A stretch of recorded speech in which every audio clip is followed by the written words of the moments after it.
Under sanctions, North Korea is banned from using those. It's a far cry from the chummy relations between President Trump and the North Korean strongman. Trump even made an impromptu visit to North Korea. A lot of progress has been made.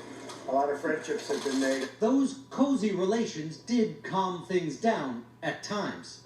But U.S. intelligence officials say they did not stop North Korea from advancing its weapons program. And when talks failed between Kim Jong-un and President Trump at a summit in Vietnam, North Korea fired missiles then, too. Yeah, Richard, you mentioned that President Biden sort of shrugged off that last missile. Does anyone think that this is kind of North Korea flexing its muscle and pushing back? North Korea is absolutely flexing its muscle. The Biden administration is in the final stages of creating a new North Korea policy, and I think Kim Jong-un is trying to show that it has power, that it does not want to be pushed around. The North Korean leader's sister is also playing an increasingly prominent role there, and she's been taking a hard line, saying that the U.S. should not cause a stink in the region. And this tension comes just 4 months before the Olympics are held in Asia, in Japan. Yeah, something we've got our eye on. All right, Richard, thank you. And again, we do expect the president will be asked questions about this during his news conference later today, and NBC News will bring you live coverage. Another major crisis facing the U.S. this morning, the surge at the southern border. And this morning we have a new look at one of the government facilities that's housing nearly 800 unaccompanied minors. NBC's Gabe Gutierrez was the only reporter allowed inside that facility, and he joins us this morning. Gabe, good morning to you. Craig, good morning. Reporters have been asking to see these facilities for weeks. The children we saw here were calm, and they appear to be in good spirits. But the backlog at the border is growing. It's a first-hand look at the scramble to find space for unaccompanied migrant children at the southern border. Here at this facility in Carrizo Springs, Texas, 766 teen boys are waiting in an immigration system being pushed to its limits. But we came at the very beginning, and then After mounting pressure on the Biden administration, our camera was allowed in. We saw the intake center where children are given a duffel bag of clothes and a medical screening, including a COVID test.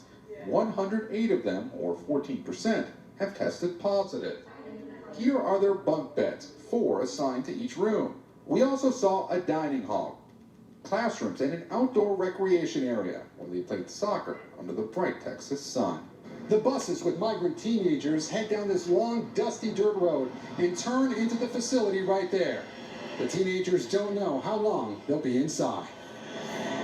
Once an unaccompanied child is picked up at the border, they're sent to a facility run by Customs and Border Protection. Processing there is only supposed to take up to 72 hours, but for some children, it's taking much longer. Right now, nearly 5,000 unaccompanied migrant children are in CBP custody.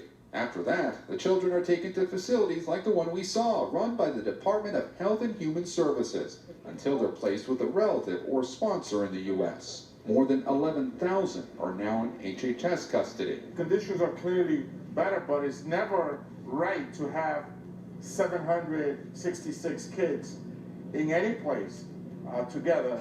Unlike President Trump, President Biden has allowed unaccompanied migrant children to stay in the U.S. was this facility opened as quickly as possible? Yeah. When we came in, the previous administration had not put in place certain protocols for COVID and also planned for bed space. Now, Vice President Harris is being tasked with leading diplomatic efforts in Central American countries to try and stem the flow. So this new surge we're dealing with now started with the last administration, but it's our responsibility to deal with it humanely. So, Gabe, you've been covering the situation at the southern border for a number of years now. You're the only reporter that was allowed inside that facility on Wednesday. What struck you the most as you walked around?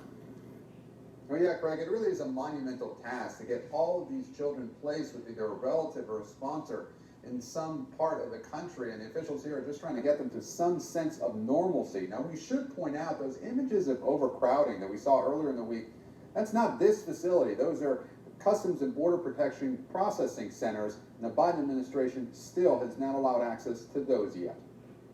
Gabe Gutierrez for us there in Texas. Gabe, thank you. Now to the latest.